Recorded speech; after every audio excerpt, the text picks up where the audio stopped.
Hello, friends, both old and new. I am John St. Baptiste,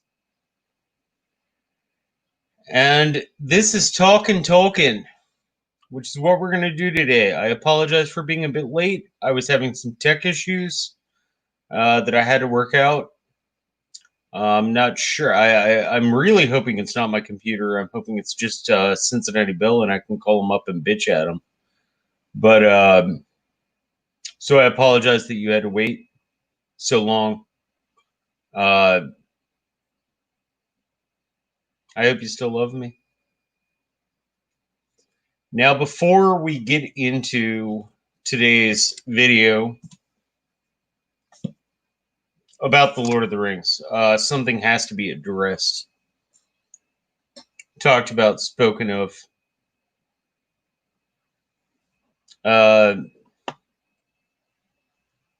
Today, Sir Ian Holm passed away. Some people really liked the Hobbit and Lord of the Rings films. Some people didn't. Some people liked the Lord of the Rings films and didn't like the Hobbit films. Some people were vice versa. It doesn't matter.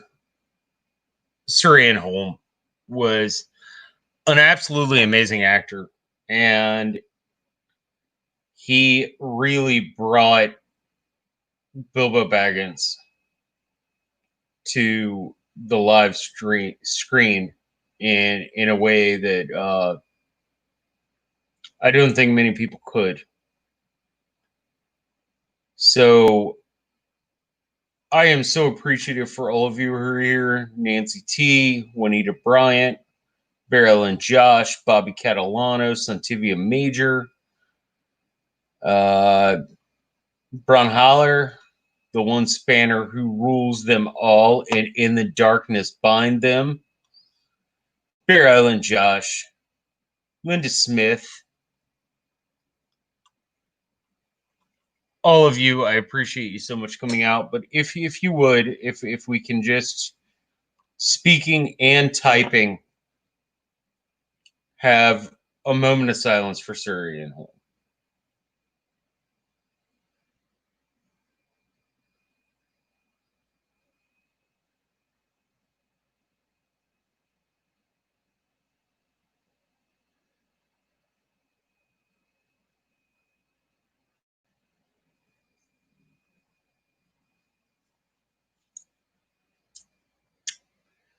Now, I'm not going to sing God Save the Queen, and plenty of you probably know why, but he would have liked to have heard it, and I hope this little minor eulogy to him, I hope he's looking down from his 5'6" perspective and saying thank you. We have a couple new friends. We have Forrest Blerta. Always good to see you. We have the Devil's Henchman, who I believe you're new here. Welcome. Thank you. Thank you for coming out. So we're talking the first two chapters of The Lord of the Rings this week. And the way I'm going to do this is I have an expectation that anyone here read those first two chapters. So I am going to do a Q&A about them, and then I'm going to give my thoughts. And then anyone who is not quite as familiar with the work can shut things off, because I'm going to do a Q&A that, as opposed to being spoiler free, is spoiler full. So enter at your own risks. Here there be vampires, so on and so forth. So we're talking this week about the first two chapters of The Lord of the Rings, Book 1, which are A Long Expected Party and A Shadow of the Past. Now, if anybody has any thoughts, contributions, questions, please extend them to me. Because I do this for the sole purpose of interacting with all of you.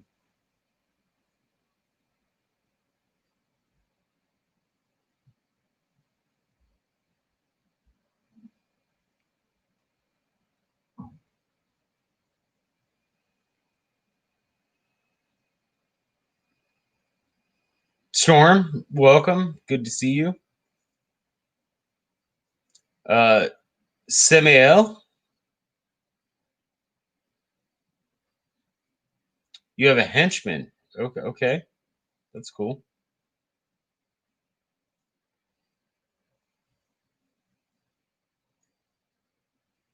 Oh no, Nicole, I welcome, by the way.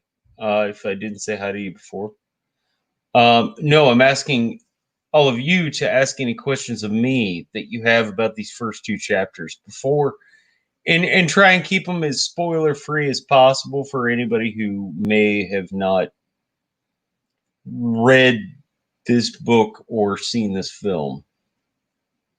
But I do want to answer any questions that anybody might have to clarify things and so forth. By the way, while you're coming up with your questions, I'm going to go ahead and point out that I'm wearing my Cincinnati Reds Ken Griffey jersey because we don't have a baseball season this year, but that doesn't mean I don't fracking love it. And instead of sitting alone in the dark, heartbroken about the fact that I don't have baseball, I'm out here sharing things with you because I really do love you all, and you mean a lot to me. And I want you to know that. If you aren't told that you mean a lot to somebody often enough, I want you to know that you mean a lot to me.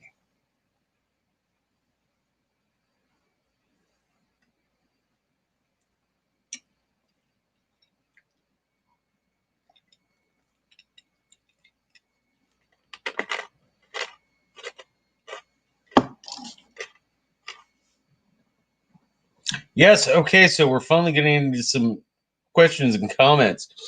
Yes, animated lover Nicole. Yes, Lobelia and her spoons is so hilarious.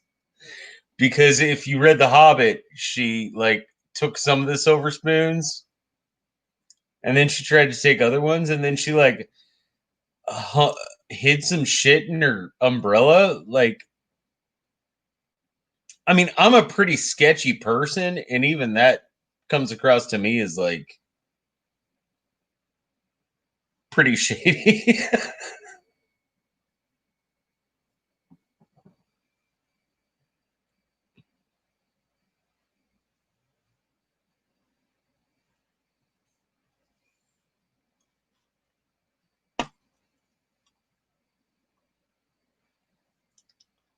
Let's see. What kind of hobbit species race was Gollum? Was a hobbit. He was specifically a Styr, which was a species of hobbits that were a little more comfortable with open water than most of the people. But yeah, Gollum was originally a hobbit. We're jumping ahead a bit, but that's okay. Um, Generally, if it's not covered in the first two chapters, if you don't mind saving questions for after, that would be cool. But actually, it is kind of covered in the first two chapters because they do talk about Gollum. It wants it. It's precious. I can't do the voice. I've had far too much vocal training to uh, do that to my throat. The fact that I smoke a pack and a half of Pall Malls a day probably doesn't contribute to the uh, health of my throat, but hey. We all have faults. I just collect them like Pokemon.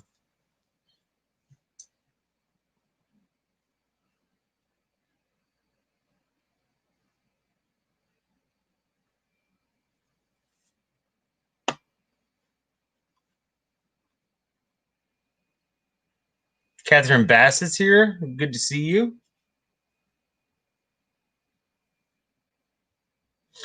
Catherine, yes. The first two chapters do cover a long time in a very short period. They cover 17 years, but 16 years and 9 months of that is like kind of glossed over. So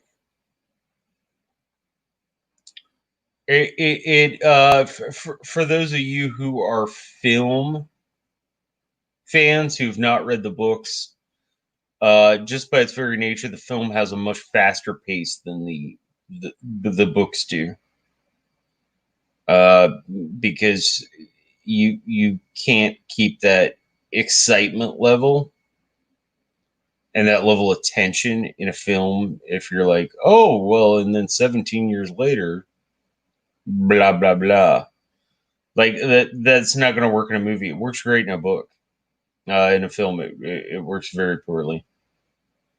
So I think that was one of the better ideas that Peter Jackson made about the movies, and the other writers, Philippa Boyens and Fram Walsh.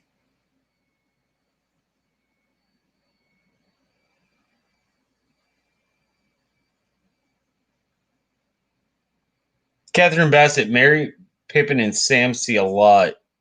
Uh, a lot of what?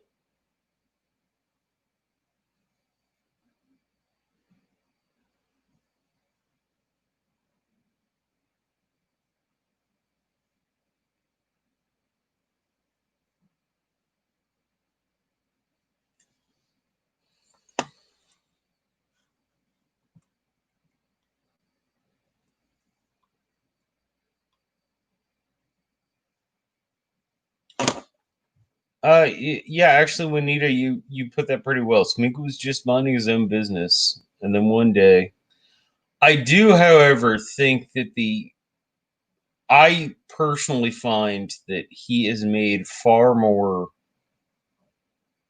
innocent in the films than he was in the book. Uh, don't get me wrong, we all have our vices, but his was greed, and I think Smeagol had greed, a lot of it, and that is why he was so easily corrupted by the ring. That's my personal opinion.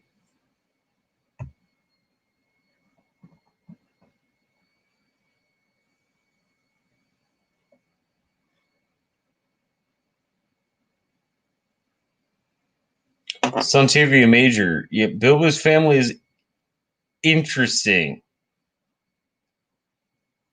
It's a damn good way to put it. Bilbo's kind of like me. Like I'm a taller, thinner Bilbo, but I don't.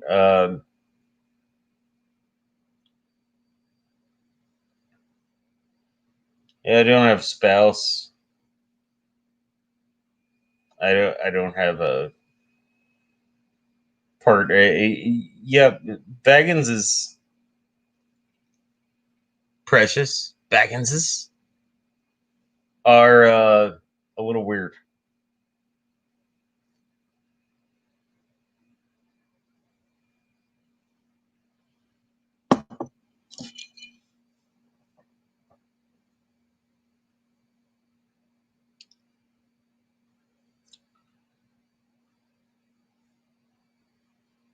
Nancy T, I'm glad I'm reading because now the acting makes sense. Like how tight Bilbo and Frodo really were. Yeah, I mean, Frodo was his nephew, and also his heir, his inheritor. That was a choice that he made because, as I stated before, like Bilbo was a bachelor. Like that was, he just wanted to do his own thing. So he had to have an heir, though, have an heir, and he chose Frodo because he felt Frodo was the most proper for that position.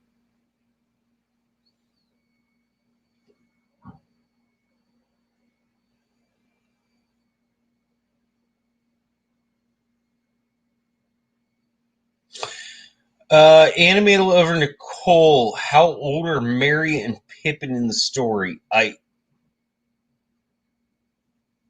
If I am incorrect, somebody please forgive me and correct me politely. Politely would be nice. If I remember correctly, Pippin is about 23, and Meriadoc is about 27.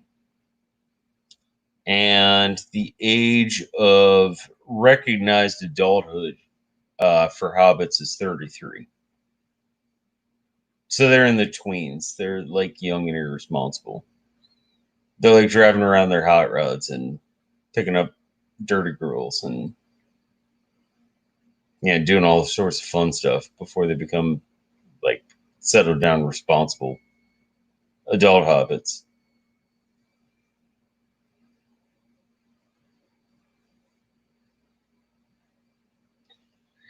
And if anybody else just had this amazing picture in their head of Mary Brandybuck and Pippin Took in a like 57 Chevy, just picking up chicks, please let me know.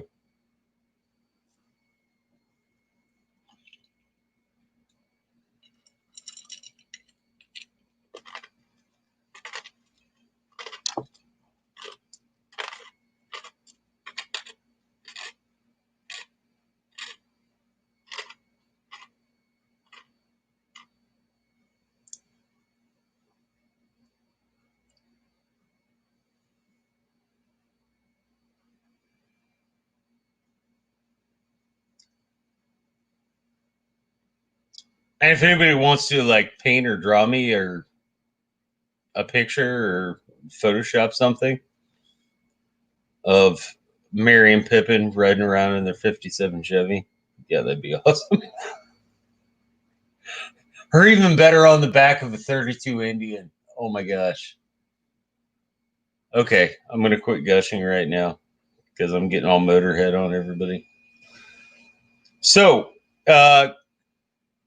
we're covering the first two chapters. We're covering the long expected party and a shadow of the past. And does anybody out there have any questions about these two chapters before I really start diving into it?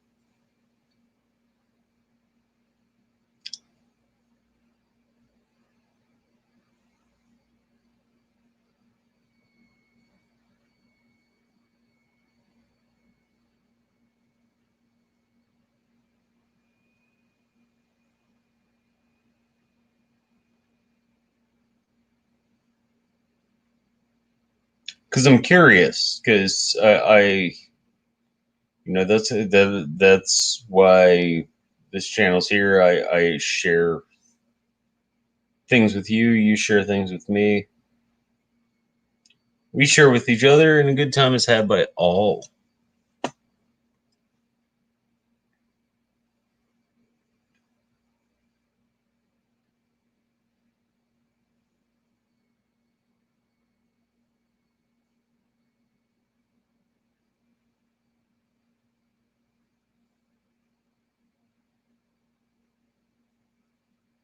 Any Q&A?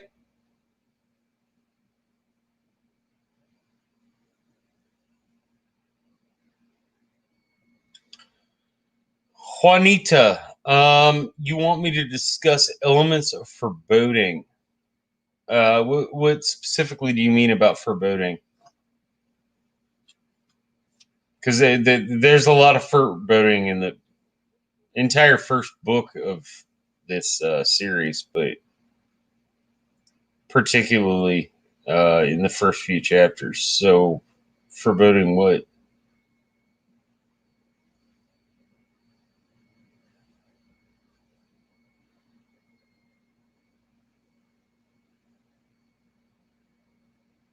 Bear Island Josh is apparently a North Farthing gigolo.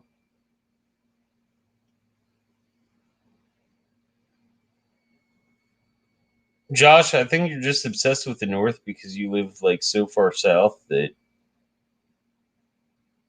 it. I'm surprised it's not on fire right now.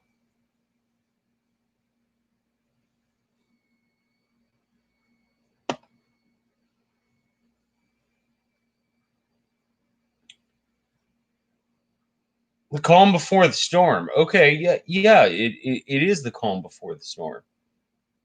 Um, that's why I think these two chapters paired up right back to back are so inceptive and prospective. Is because it starts off with the party and it ends with a terribly uncomfortable conversation between Gandalf and Frodo.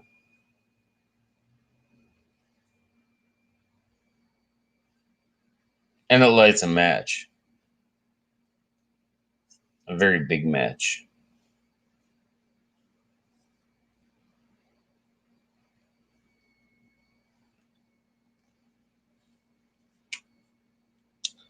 Forrest Blair said, no, Tom Bombadil does not show up until chapter 5.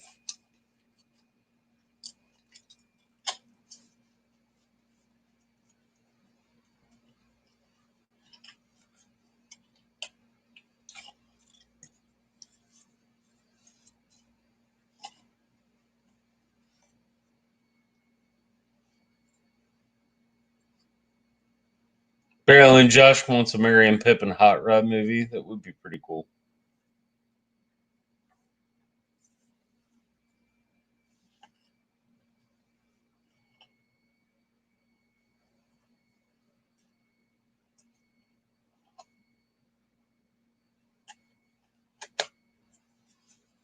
Okay, so if everybody is ready, does anybody have any other questions, answers, interesting bits of trivia?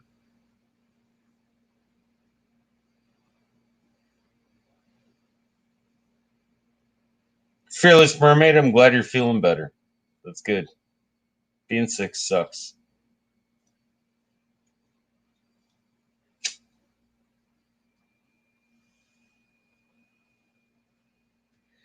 Okay, so nobody has any spoiler-free Q&A to throw out, so we'll start right into the text. And the first thing we have is that it's Bilbo's birthday.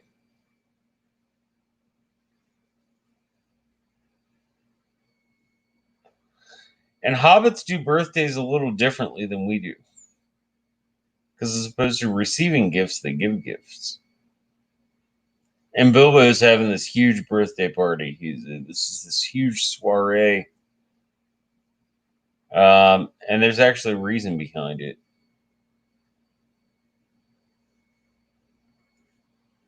Because giving away lots of shit makes it a little easier to give away something that's very, very, very important to him.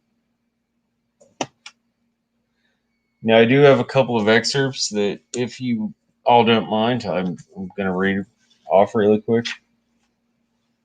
quickly.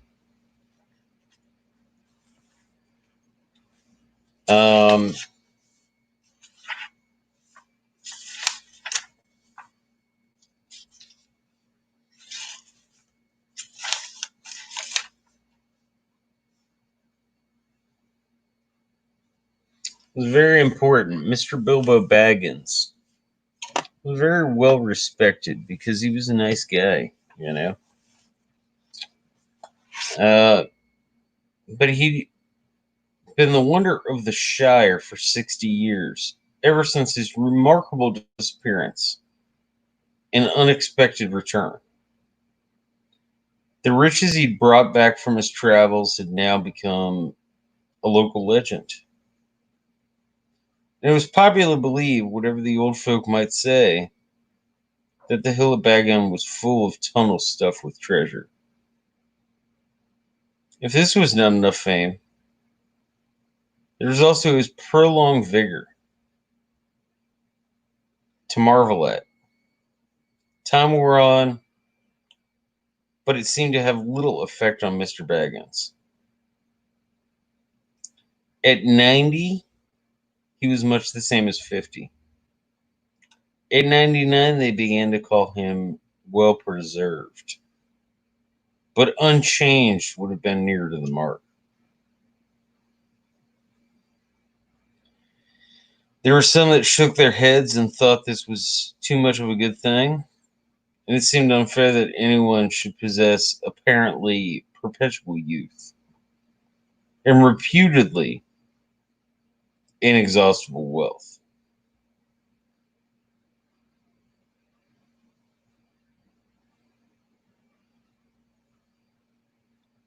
I'm interested in anybody's thoughts on that. Somebody was talking about foreboding earlier. Well, I just foreboded quite a bit.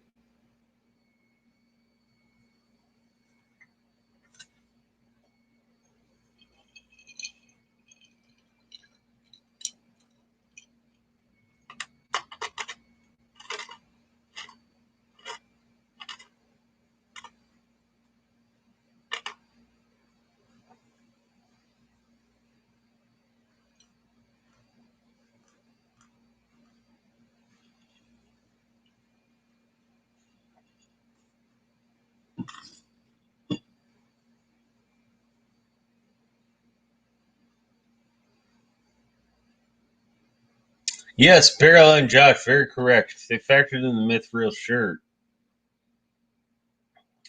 which it'll be a bit before we discuss that, but it's very important. Yeah, worth more than the Shire.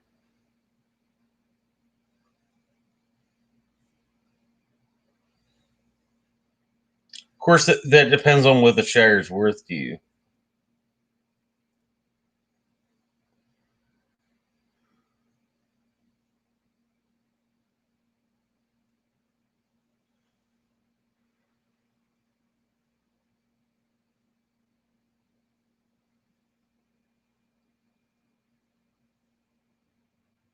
Surreal, welcome. Good to see you. The Fearless Mermaid says his adventure with Gandalf made him a local legend, and when legends are created, they often are exaggerated. Very good point. Um, Even in the simplest of things, they're it can be the smallest of things. I've met people who have been spoken of uh, for events that they've participated in, and then actually like they're kind of boring, and vice versa. There are people who seem very interesting and actually have a lot to say and a lot they've done.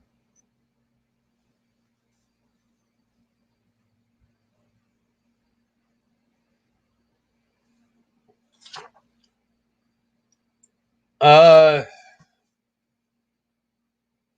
so yes, people are bringing up the ring and extended life. Now, does anybody know why the ring extends your life?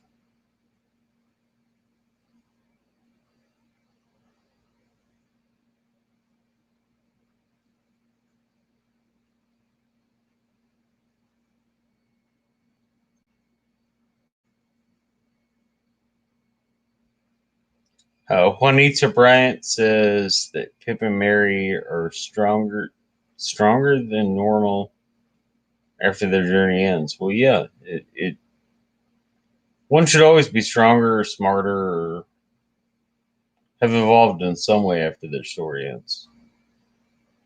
I would hope so. Otherwise, what's the point of telling the story? Farrell and Josh says because Horcrux.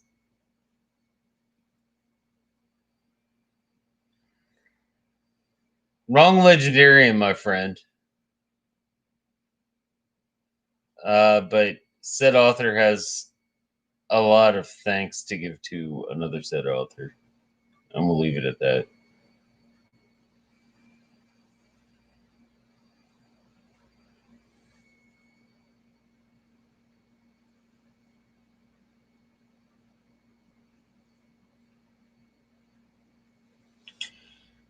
So, Bilbo goes and has his party. And he pretty much tells all of his friends in relation to fuck the hell off.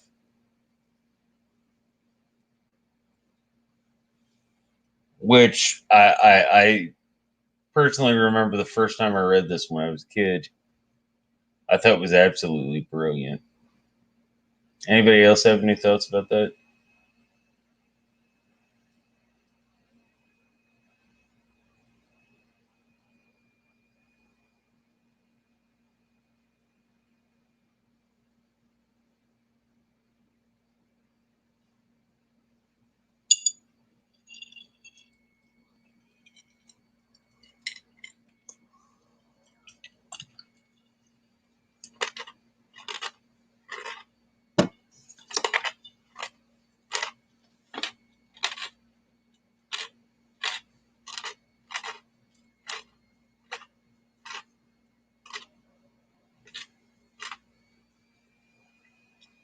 Anyway, over Nicole, you love Bilbo for what? For pretty much telling everybody to fuck off?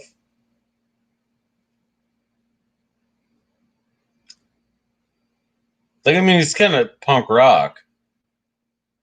Maybe we should change your name to Punk Rocker Lover Nicole. Dun, dun, dun, dun, dun, dun, dun. Just a thought.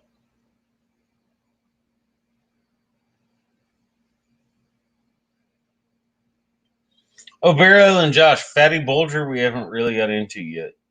Let's go ahead and hold him discussion of him off until next week because I think he's a very, very important character. But I do want to wait until we get to that point, if that's all right.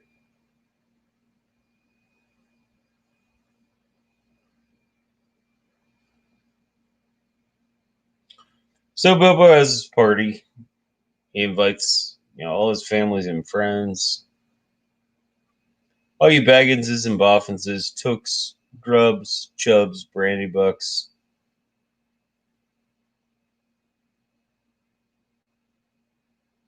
Bilgers and Bulgers. Hornheads and Pran Feet.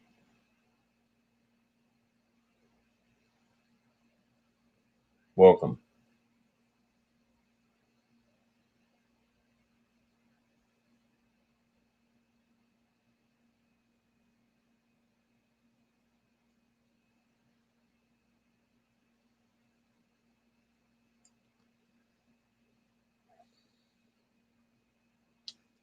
And so, and I'm sorry if there are long pauses. I'm trying to follow the chat, and I don't have anybody here with me to talk to this week, or follow the chat. So I'm doing my best. My apologies for the long pauses, but he gives like the ultimate fuck you because these rumors have been spreading about him and its alleged wealth and his so forth for so long throughout Hobbit and he just slips on the ring and disappears from out of nowhere. And this ring is very important. Gandalf comes to talk to him about it. Now, I personally, as a fan of the films, I think the scene was done so phenomenally well in the movie.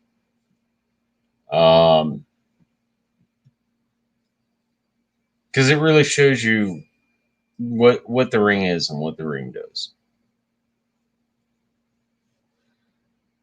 And also because it's Ian Holm and Ian McKellen. I mean, how many sirs can you put in one room? How many nights?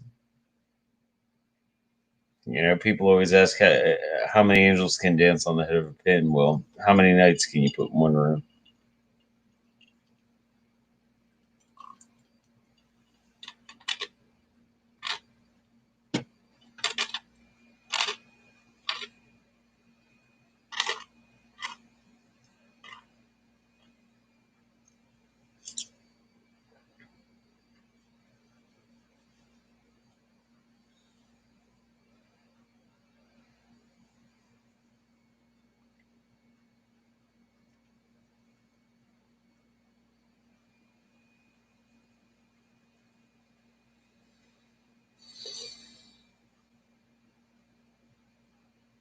I'm sorry, I'm not very interesting today. I have a lot on my mind emotionally with Sir Ian Holmes passing. But I'm going to try and make this fun and engaging for you. So we're going to keep going on. So Bilbo has his party, and he manages to offend every one of his friends and relations, which is awesome. It's it. I kind of almost think of it like if John Lydon had a birthday party. I think it would be terribly funny. Fuck you, fuck you, fuck you, fuck you. You're cool, fuck you. I'm out. And that's pretty much what Bilbo does at this party. He just does it in a slightly more socially acceptable manner. But it's great. And then he goes back to his house, and Gandalf's there, and Gandalf's like, hey, so you're still planning on scooting? And Bilbo's like, yeah. And Gandalf's like, well, you said you were going to leave the ring for Frodo. And this is when we get into it. Bilbo does not want to let go of the ring.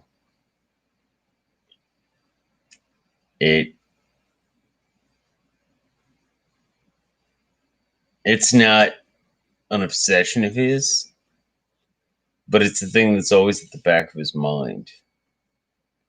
It's like that little voice in the back of your mind that's talking to you. And I think that once again, Sir Ian Holm, God rest his soul, portrayed so well this reluctant donkey. Because to me, that's what the ring is. To me, it's very much like a drug.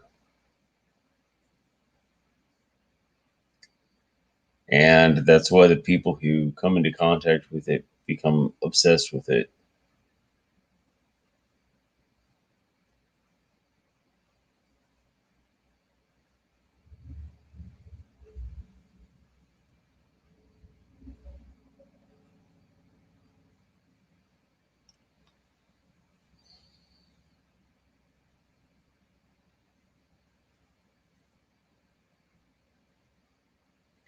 Fearless Mermaid. Yes, I agree that the ring takes hold of a person. I don't know that I would say it possesses them though.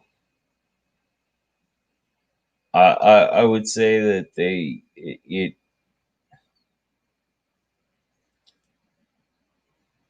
it becomes the thing that they're most concerned with, but I wouldn't necessarily say it possesses them. And that's just my personal opinion. Now it can. I mean, if you look at Golem, um, shit. If you look at Sarah,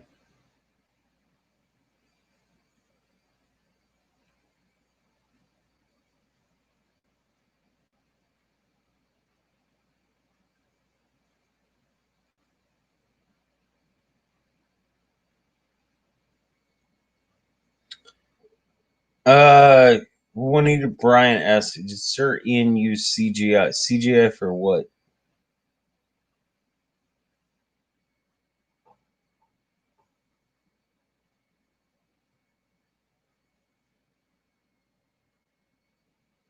Yes, Beryl and Josh, I absolutely agree with you. I think the reason Bilbo was able to hold out is because he didn't want power. He just wanted to go back home to his hobbit hole and like chill and do hobbit shit. And so there was no obsession with power or greed or anything like that.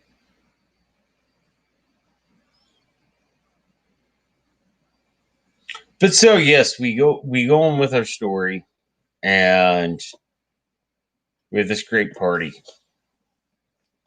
Um, good times had by all. Everybody has a great time. There are some things about this party that are very different from the way they are in the film. If you just watch the films, there are some things that are very similar, and one of those is Bilbo's speech, and another is Gandalf's conversation afterwards.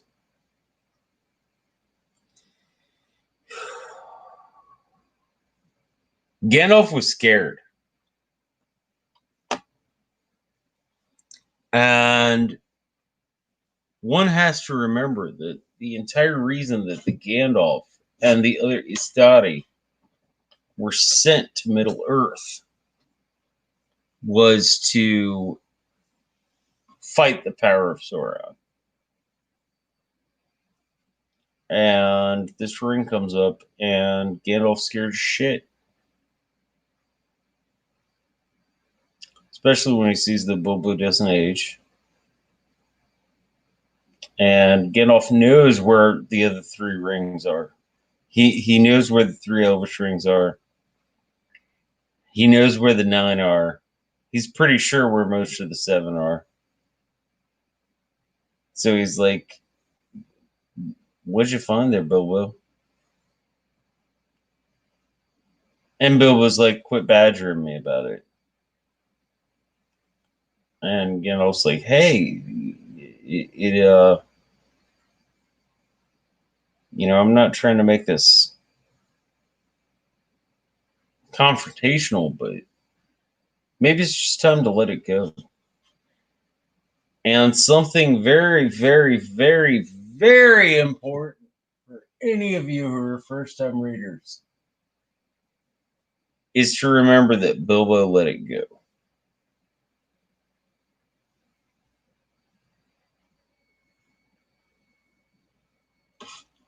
In fact, I think that creates the story. Does anybody have any thoughts there?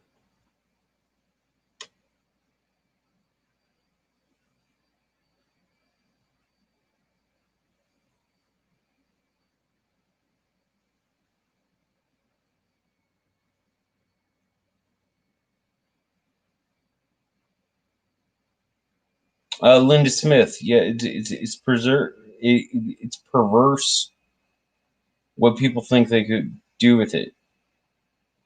Like Isildur. And yeah, it immediately it grabbed him. He called it his weird guild. Does anybody out there know what a weird guild is?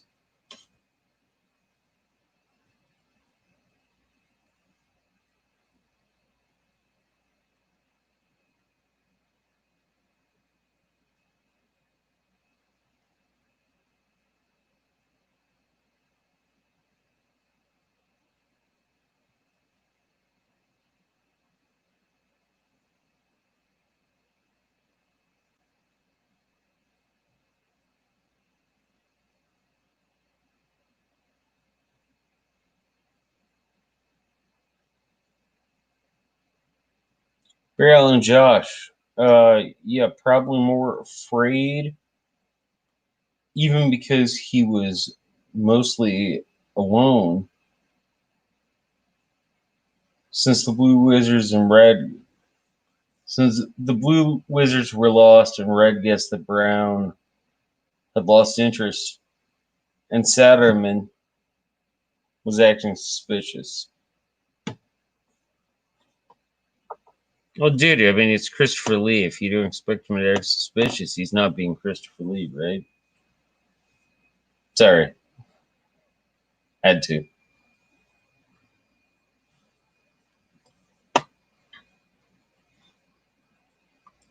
Bilbo letting it go is kind of related to why Frodo's the ring. Well, yeah, I mean, it's totally related to why he he let it go and Frodo picked it up. Poor dumb kid.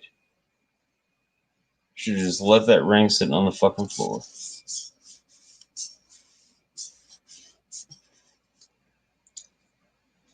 But then he wouldn't have saved the world, so you have to take that into consideration.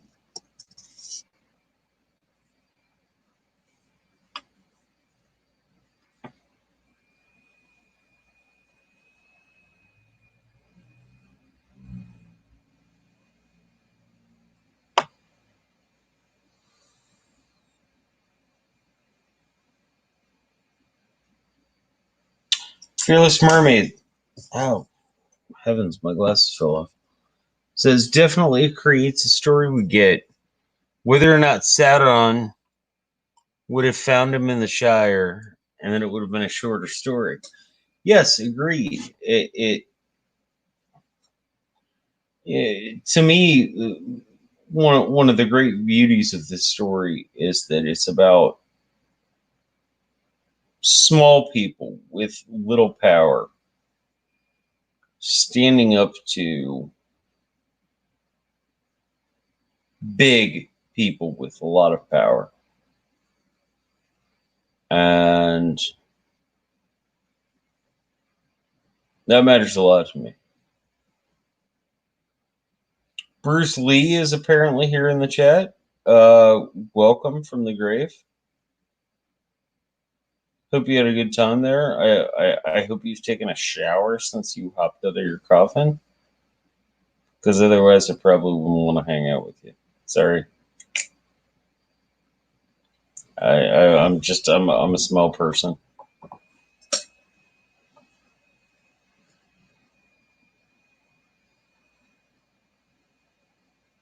But Bilbo and Gandalf have this confrontation, and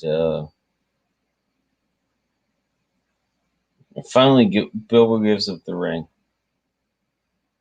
and Gandalf won't touch it. And I want you all to keep that in the back of your heads as how very, very, very important that is. He won't even touch it. He won't have a thing to do with it.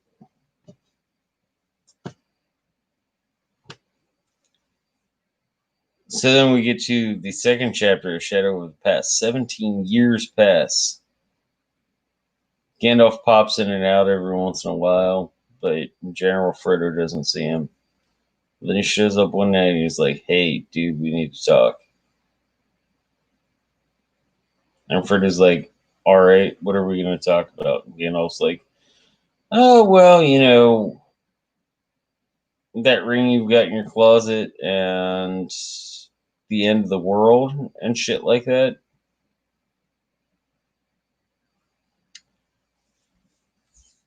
So they have that little conversation. And a lot of backstory is given here, which I'm going to mostly save for the Q&A afterwards. But in fact, the Shadow of the Past, I would much rather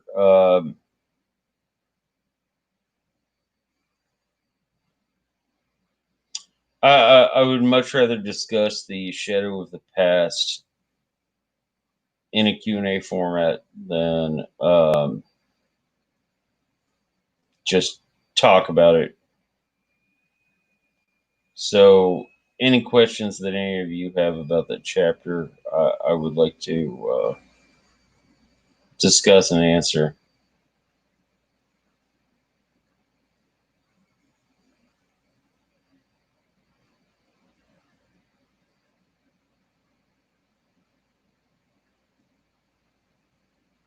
So please, give me your questions. I'll give you my answers. They might not be right, but at least they'll be answers.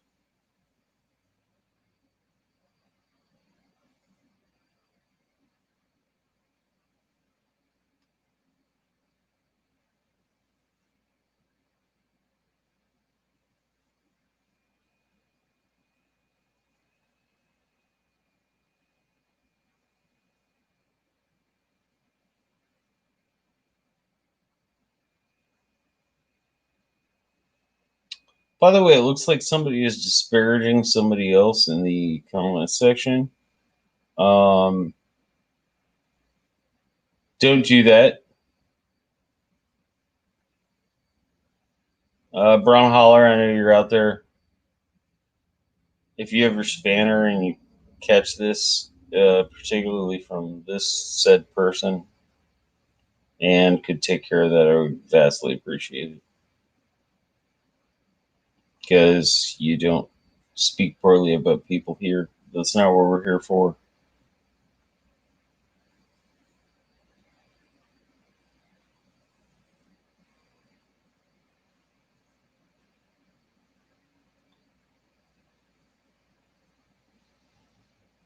Oh, Barry Allen and Josh, you gotta get out of here. God bless you. Have a great night. Everybody else, please ask me some questions. Drill me. Ask me about my Tolkien knowledge. I'm doing my best to run this on my own, but I have no guests this week, so I have no one to play off of or talk to. So I really am somewhat dependent on you.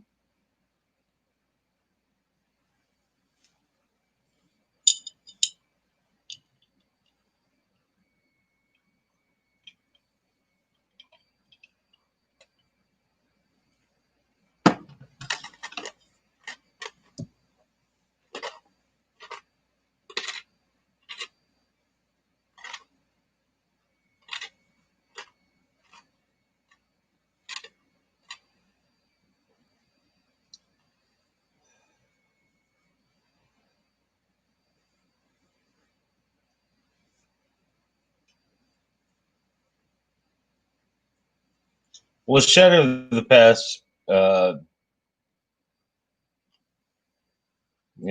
talks about all the stuff that happened to Bilbo on his adventure to the Misty Mountains, and beyond that to the Lonely Mountain. And he also talks about the seeking of Gollum, and he talks about the history behind the ring. A lot of the stuff I talked about last week, because you guys asked me to discuss a bit of the history of Middle Earth. But I'm interested. I've given a relative synopsis,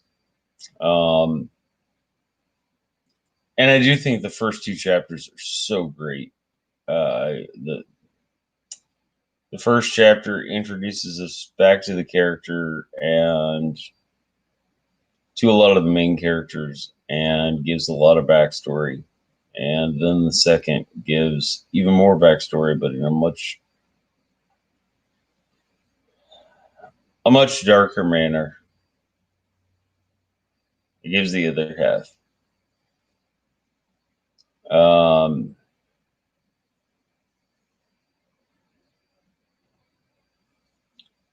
And it's also found out that somebody's listening in, but we'll get to that in a moment. But I want to know, what questions do you folk have?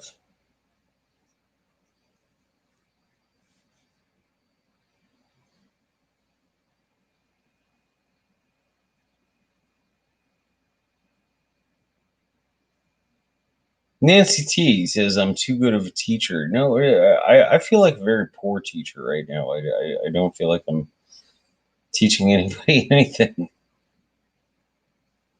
But thank you.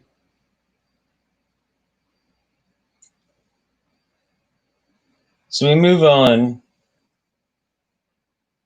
We get some basic backstory. Sauron created the rings in the Second Age. And at the last alliance of men and elves, which ended the Third Age, his hand was cut off, and he lost his fingers, and he lost the One Ring. And Isildur could have taken that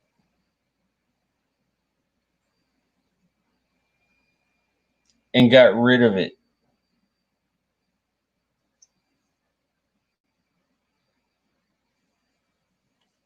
He could have taken it and got rid of it, but he didn't.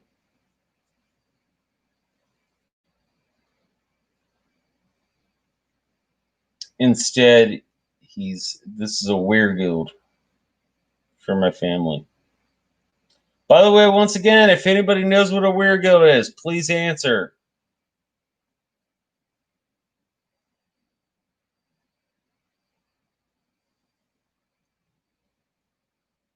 But he decided to take it, and then he gets shot, dies, drops the ring in the Anduin River. It's found 1,500 years later by this terribly pleasant person called Gollum. He finds it and lives another 1,500 years. He's an immediate addict. It's like that person you see who, like, the first time they shoot dope, they're just, that's all they care about. It's really sad, actually. Gollum's story is so sad.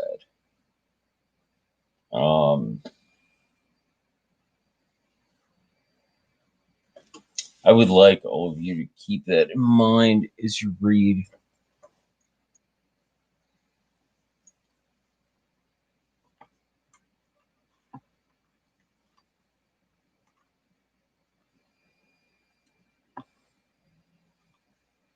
Forrest Blurtis says it bothers her that nice people are good looking and evil ones are ugly. I have to disagree. Fëanor was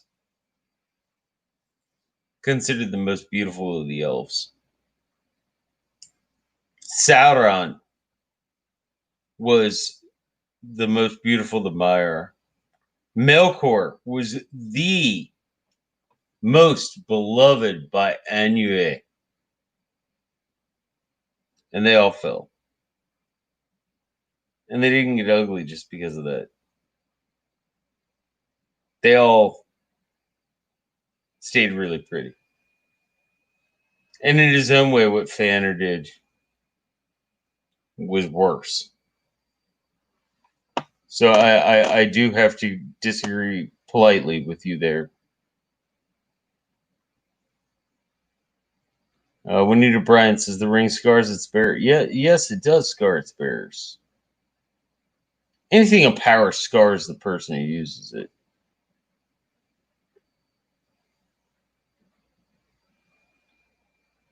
Linda Smith asks, since the rings were given to elves, dwarves, and men, is it significant that none were created for hobbits? Um,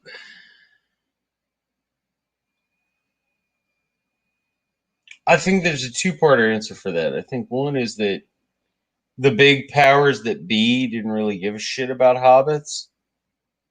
Like they didn't. I'm not saying hobbits aren't worth giving a shit about. I'm just saying they weren't given a shit about by the great powers that be. Also, they're almost like a sub race of men. So I think that might have something to do with it as well.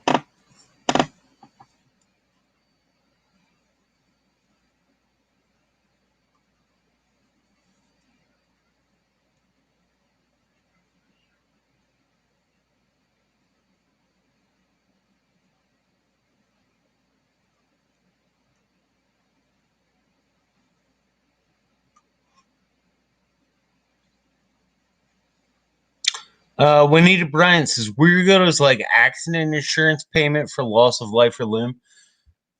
That's a bloody good way to put it. It let's say hypothetically, one of you out there took the life of a family member of mine. You would owe me a weird guild for said life, and it would probably be paid in a financial form. But that's what Isildur said when he took the ring. He said, "This is my weird guild for my father's life," because his dad was killed in that last battle, just like in the film.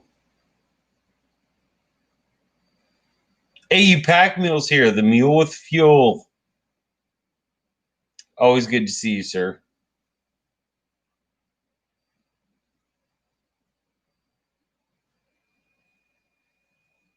All right. So,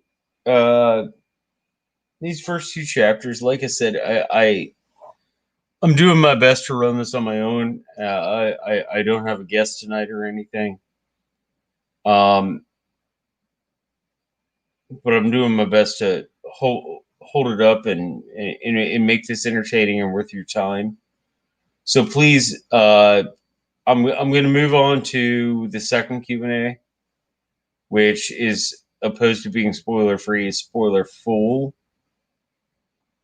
So please, people, ask me your questions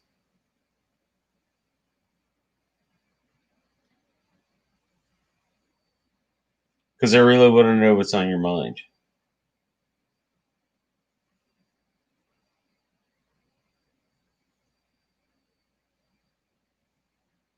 Oh well, thank you, Fearless Mermaid.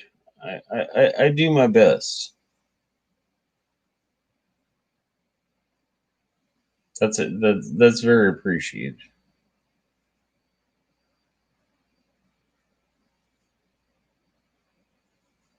But no, I want your questions about the biggest, nerdiest Tolkien things, whether it literally involves this book or it's outside information that you want some thoughts on. Please, if anybody has any questions, give them to me.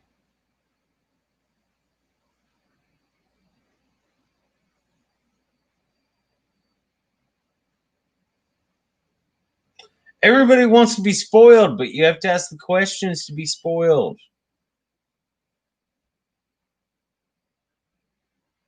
I can't read your minds. If I could read minds, I'd still be married. No, actually, bugger that. If I could read minds, I would have never been married.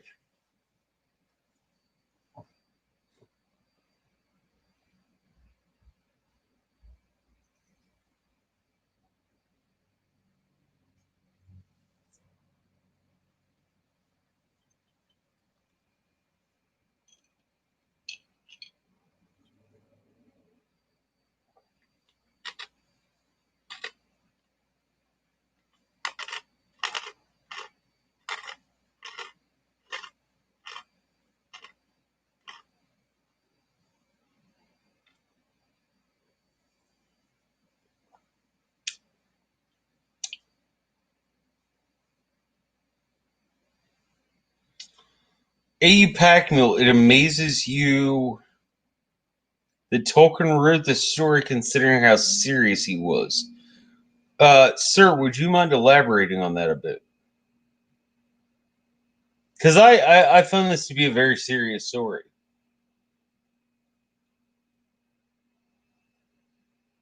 But are you just talking about the first couple of chapters? I mean, you know, it because in that case, it's a writer's thing. You kind of drag even the first two chapters of The Shining are pretty light-hearted. Forrest Blairta, did I like the Silmarillion? Yes, absolutely. I read it quite a bit. I've not read it as often as Lord of the Rings, but I did like it. And am I the only one that can't remember a thing? No, a lot of people can't remember a thing from it. Um, it this actually came up last week. Somebody asked where they should start if we're talking Tolkien, and I said Lord of the Rings is a great place. It's right in the middle. It's accessible. People can talk about it. And somebody was like, "Oh, why not start with Silmarillion?" And I'm actually pretty proud of my metaphor that I made. Is that reading The Lord of the Rings is reading a novel. Reading the Silmarillion is like reading the freaking Bible, and that's not necessarily something that everybody wants to jump right into.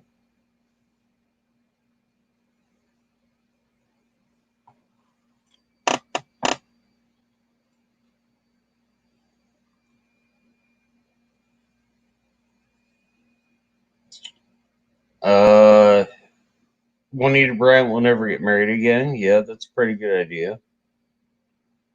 Linda Smith, so basically Sauron underestimated the power, loyalty, and tenacity of hobbits due to their small size. Their small size, their small egos, their small demeanors. Um, Spoiler alert. But even then, um, they're corruptible, just like anybody, just like everybody. You know, you think about it. Especially there are three moments in the Lord of the Rings when Frodo tries to give up the ring, and all three of the people who he tries to give up the ring to are people of power, and all of them are like, fuck that. And I think that's very important. It is people of power who can admit that something might be too much.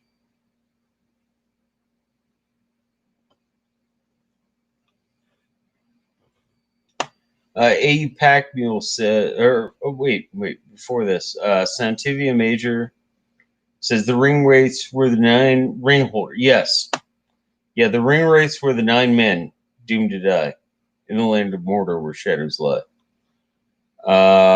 They were the holders of the 9 rings of men. It was a little too hard to corrupt the dwarfs. The rings that they were given made them a little more greedy, but outside of that, no. And the elves, the minute they realized that Sauron had created all the rings and had something to do with them, they took theirs off until his was gone.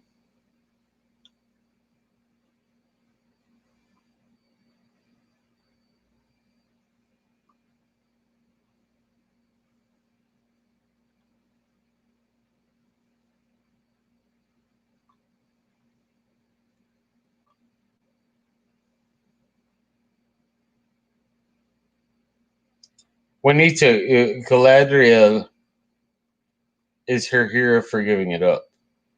and also Gandalf. And Elrond. Elrond denied the ring too.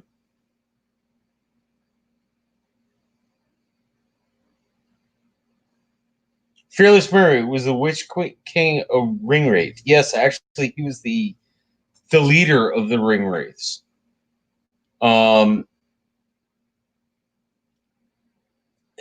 The mythology behind how they went from being kings of men to being servants of Sauron is very ambiguous, but he was the big baddie. Linda Smith, yes, Gollum was a hobbit. We spoke about that a bit earlier. It might have been before you got here. He was a steward, which is a subspecies of hobbits that aren't scared of open water. Which, by the way, if anybody wants a quick chuckle in this very hard time, and this isn't meant to be a humorous channel, but I do like to keep you all smiling.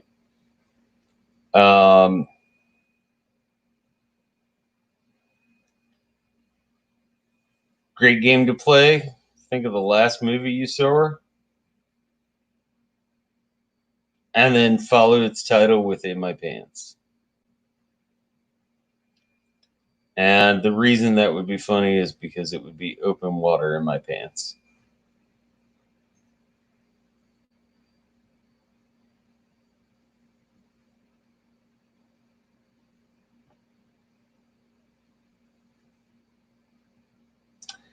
Juanita Bryan, the Witch-King of Angmar, is second only to Sauron, but Sauron was just a shadow of Melkor.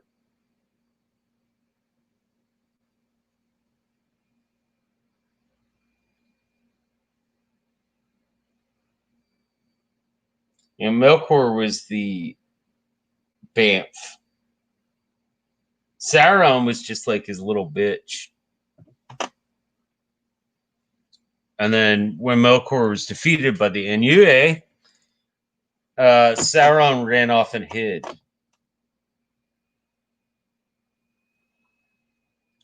But then, yes, he did make the rings, and the Witch King, yeah, was his second in command, but it doesn't even stand up.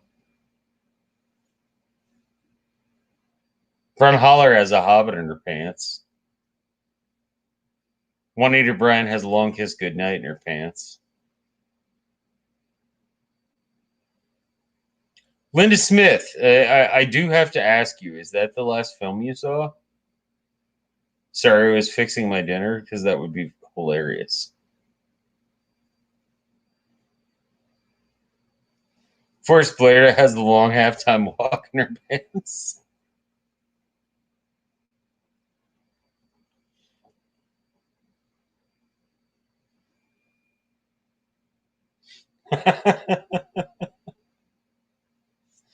Oh, brilliant.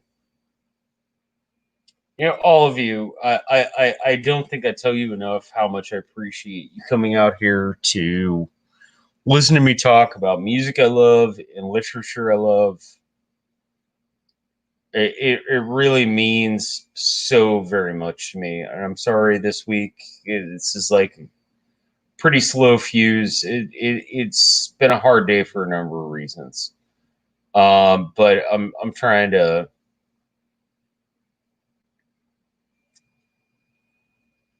I'm trying to keep it up for all of you because I know you come out here, you take time out of your day to come out here and hang out with me, and that means so very much to me. And yeah, I'll tell you, the passing of Syrian home was really rough on me today. But especially given the context of the 2 chapters we're talking about this afternoon, I thought it was very important that I still put this live stream up. And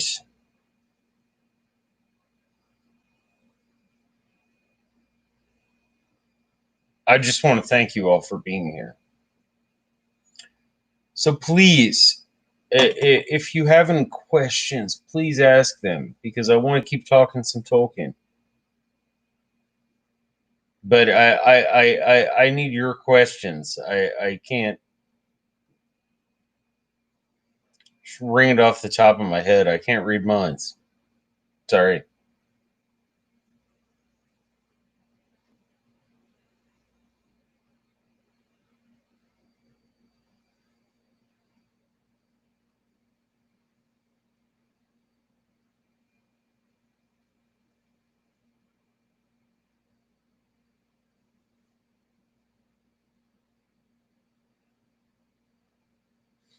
If Fearless Mermaid, Sir Ian would have wanted us to talk about the amazing character that he portrayed.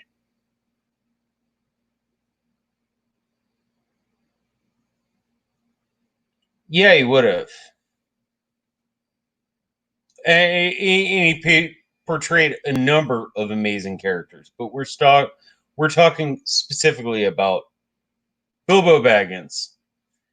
And yeah, anybody out there, I have to get up for just a moment. I want you, if you would be so kind, to share in the chat your memories of Sir Ian Holm in Peter Jackson's Lord of the Rings films. Not as Doctor Who, not all the other amazing shit that he did. 5'6" and played King Richard, which is insane. Did it well from what I understand, but it's still like funny to think of a 5'6" Richard. But share your thoughts about Sir Ian Holm and what you think he contributed to this franchise. Because I know bloody well everybody here in the chat has watched the films. I know it for a fact. I'd bet pounds to pennies on it.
All right, I'm back.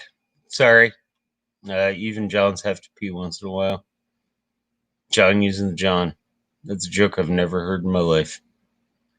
Not once, not ever.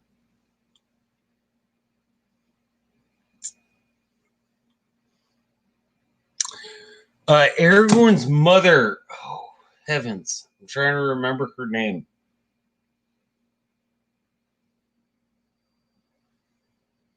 Elendril, I believe. She was in Dunedain, like his father. I will look that up, and I will correct it if I am wrong. Ron, spoilers in history. No, we're at spoiler point here. Who are the other 8 kings? Only one is mentioned, and that is the Easterling. None of the other 7 are. There are a number of RPGs, fanfic creators, writers who have taken and created their own ideas. And I like it. But on the same note,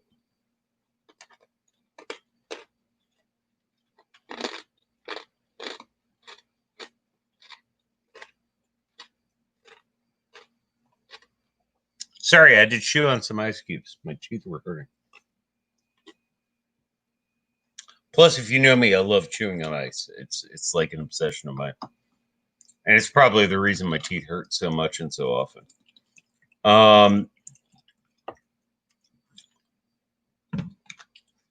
I kind of like that none of the others are named. Because for me, the most terrifying thing about the ring wraiths isn't that they're undead, isn't that they're possessed by the evil corruption of their rings. What I've always found most terrifying is that they have no names, they have no faces, they have no personality. They're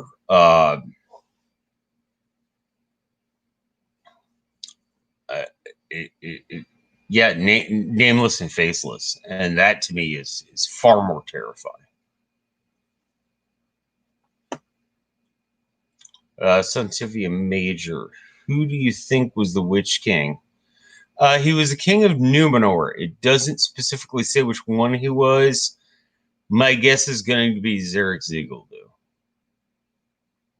though. Discuss jealousy among Hobbit folk. From Winnie to Bryant. They aren't really that jealous. It's like I do my thing, you do yours.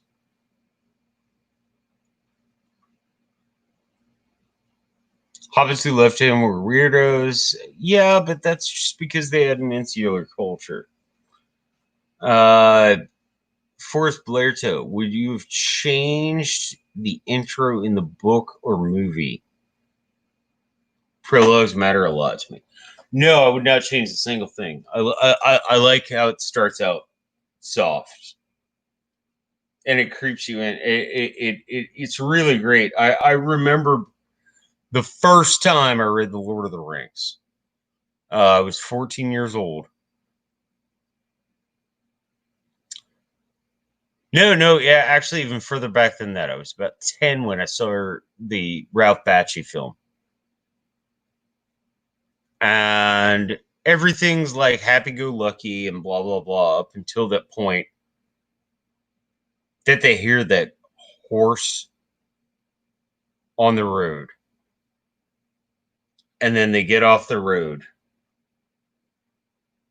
And the sense of discomfort was so palpable in that film and so palpable when I read it and so palpable in Peter Jackson's version of the film. Like that moment for me, no, I would not change it at all. I and you all know I'm a huge fan of George R. R. Martin. But I generally prefer a story that leads up to the confrontational things as opposed to just jumping right into them. If I wanted to read that, I have plenty of history textbooks that I could read. So that's my answer to your question. I'd be interested to know how you feel.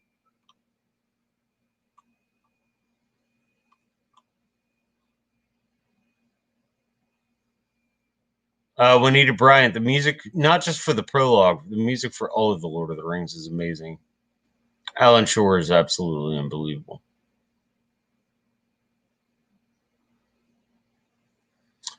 Fearless Mermaid, if you don't mind elaborating. Okay. So you loved how the ring affected Bilbo, like it had been years, and it's still. No, that scene was done so well, and that's one of the scenes that's almost straight from the book. I and I knew what was going to happen, and even I jumped out of my seat. I remember because I went to the premiere of all 6 films, and I remember very distinctly jumping out of my seat when that happens, and I knew it was going to happen, and I knew why it was going to happen. So yes, absolutely brilliant.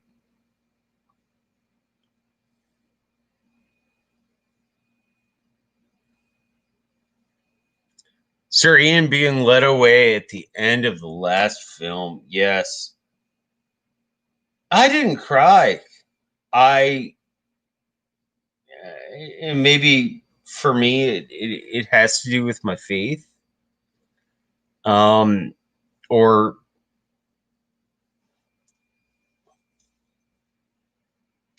there are a number of reasons it might be, but I actually I had the exact opposite response. um I was like, he's finally, he gets to rest, you know he gets to rest, and he gets to go on a new adventure. And for me, that was what I took from it. But everybody has their thing they take from it. If I wanted people to just say what I think and what I feel, then I wouldn't have a channel where I talk about this shit. Like, I want your thoughts and feelings. So I mean, it's yeah, I can see what you're saying, and that it's like mildly heartbreaking because it's a metaphor for death. But for me, it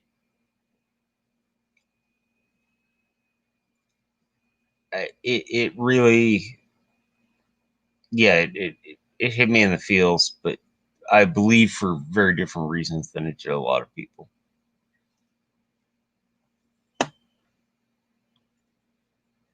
Juanita Bryant is talking about Gilthanel Elbereth, which amazing piece of music. Uh, Actually, if anybody out there can find it, uh, Led Zeppelin did arrangements on that. It is harder to find than,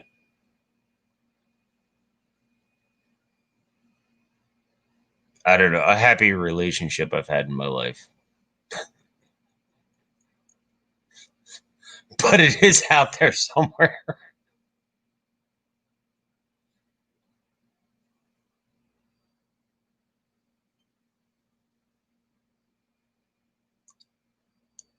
Forced Blair, you couldn't have said what better.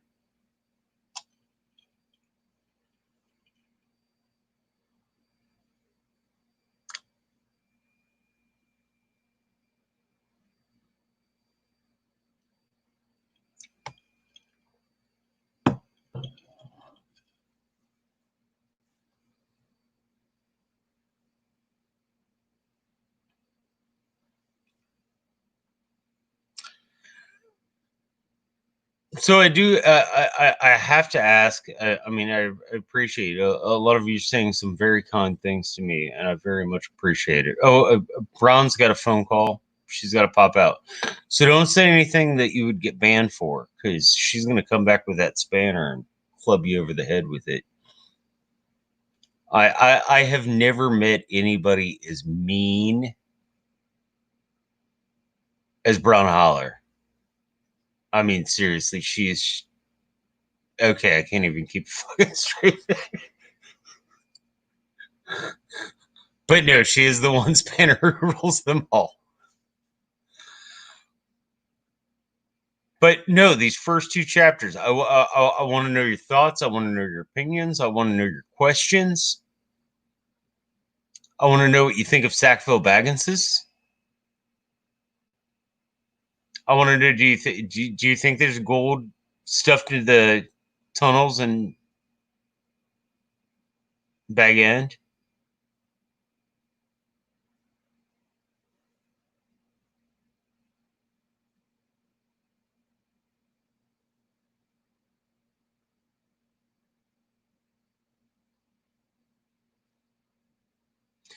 I want to know about the shadow of the past.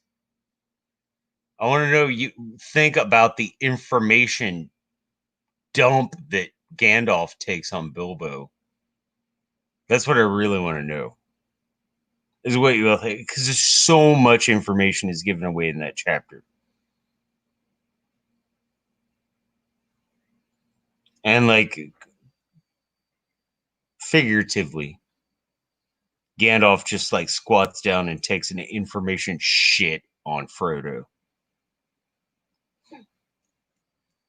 and Frodo's like, "Wait, what the fuck? What? What? What?" And the most important line in the entire book is in this chapter.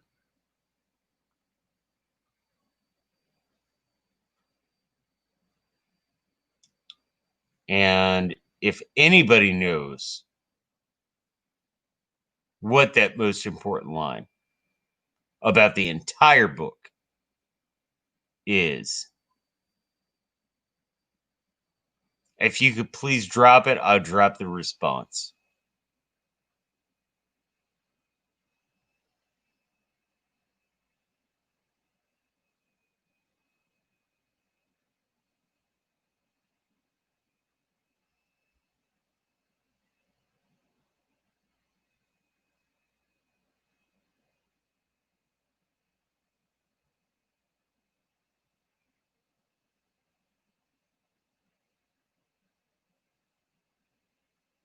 Anybody? No? Yeah, well, the most important line is nobody wants to live through these times, but it's what we do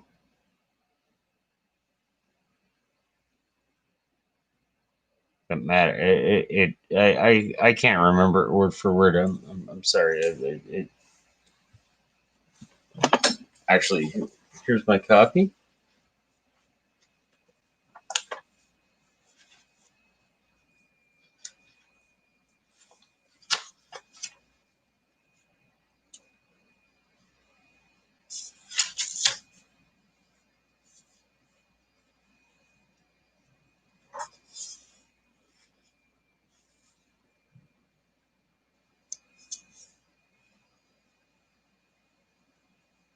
Oh, come on. Does anybody have anything to say?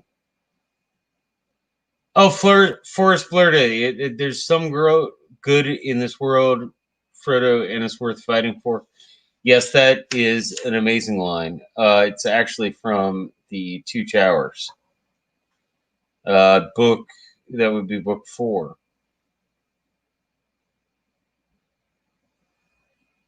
But Frodo says, "I wish I had never lived to see such times." And Gandalf says, "No one who does wants to, but it's what we do with the time we're given that matters." It's what we do with the time we're given. And as messed up as a lot of things are right now, that is the one message I would like to pass on to anybody here. It's what we do with the time we're given that matters.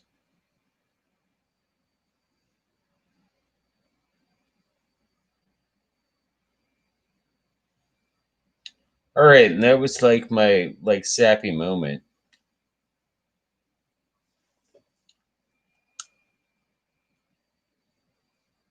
Had to get it out. Had to be sappy for a second. So does anybody have any other spoiler free or spoiler rich questions to ask about the first two chapters? Because they're actually very integral in this entire story. And I'm sorry this episode's running kind of short, but I'm having to pretty much do everything. AU Pack Mule says, don't be a toque. Well, no, of course not. You don't want to be a toque. Full of toque.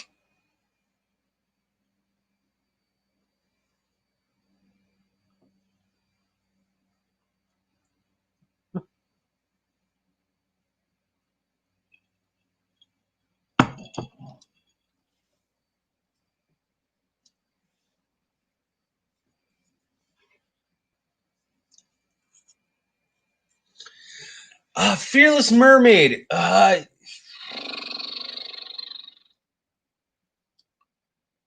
you got to the end?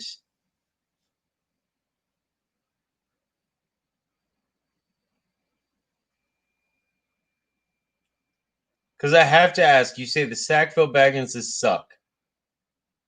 Which at the beginning of the book, yes, I absolutely agree with you. But have you read it all the way through?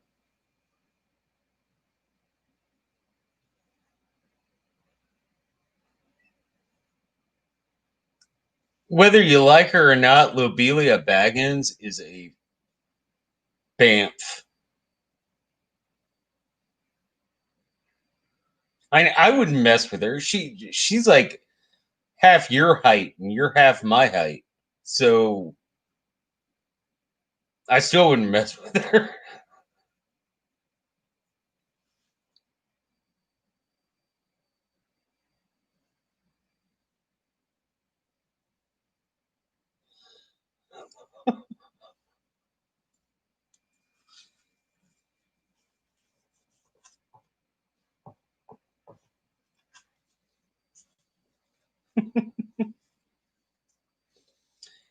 Yes, at the beginning they do suck, but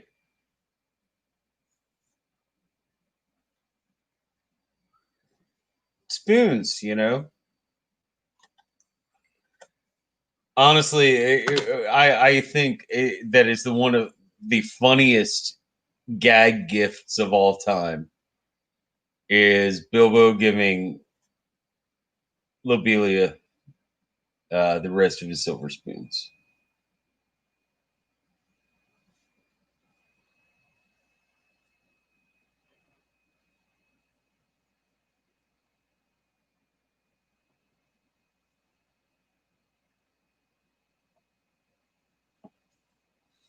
Because that is just like funny as shit. It's like, well, you already stole half of them anyway. I'm just going to be a total cunt and give you the rest. Say it's a gift.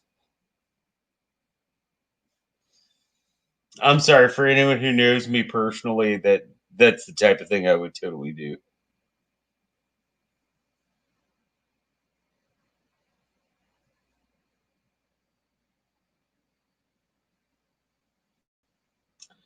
AU asks, has there been a lot of mourning for Ian today? Maybe lamenting is a better word. Um, there's been some, and uh, you know, especially given that um, if one has watched the films, these first two chapters are the ones that he features the most in. Yeah, I had a moment of silence at the beginning of my presentation today. I don't know. I think we've just lost so many people in the past couple of years. And maybe it's just our age. I mean, you're not that much older than I am. And it's just our age. I think watching so many people pass on is. I wouldn't say it's left us numb or embittered, but it's you get more and more of a roll with punches, which is like kind of the mentality I grew up with in the first place.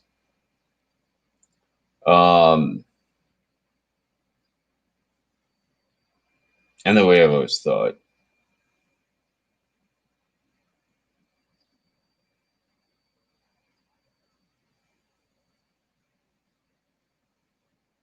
But yeah, once again, Syrian home. God rest the man's soul. Amazing actor, and he really did bring Bilbo to life on the screen.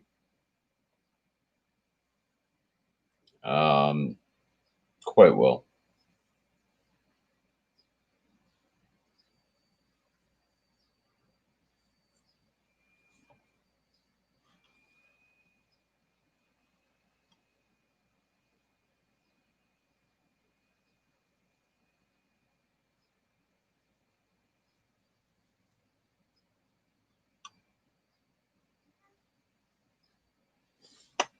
AU, do you have anything going on right now? Hate to call you out like that, but I am curious because I haven't seen anything you put up in a wee bit. And I was just wondering.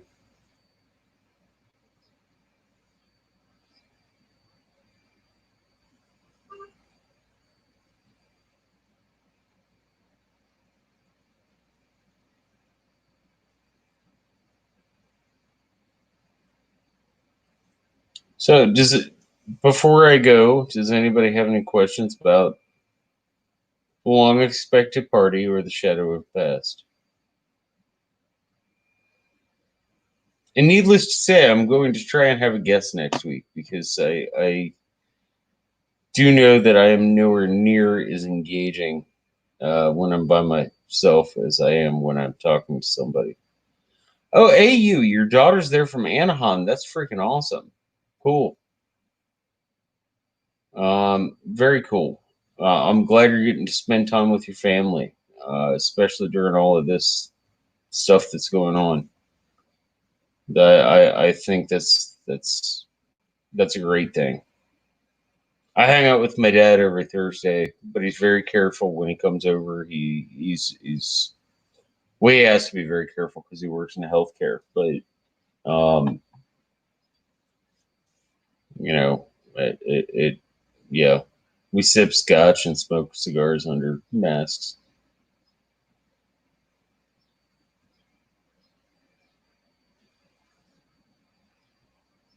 Yes, and AU, you're right. Father's Day surprise. All of you fathers out there, and all of you mothers who take on the part of being fathers. Happy Father's Day. Absolutely happy Father's Day. I'm going to go ahead and get off of here. If anybody wants to have a bit more of a loose stream, I'm going to open up a channel on my Facebook, which you can find with my other social media shit down in the corner, down there. And We can talk. We can talk some Tolkien. We can talk some other shit. I prefer to talk Tolkien, but I realize there's some crazy shit going on in the world right now, and if people need to talk about that, I'm down for that too. So I'm going to go ahead and open that up here in about 10 minutes. I do have some human needs I need to provide for. Or vampire needs.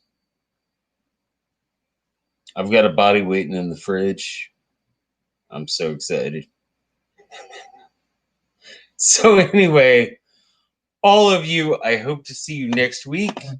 We'll be talking the next 2 chapters of Talkin Tolkien. If you have any questions from this week, please drop them in the comments section down below. If you're not here for the live chat, please drop anything you want to say in the comment section down below.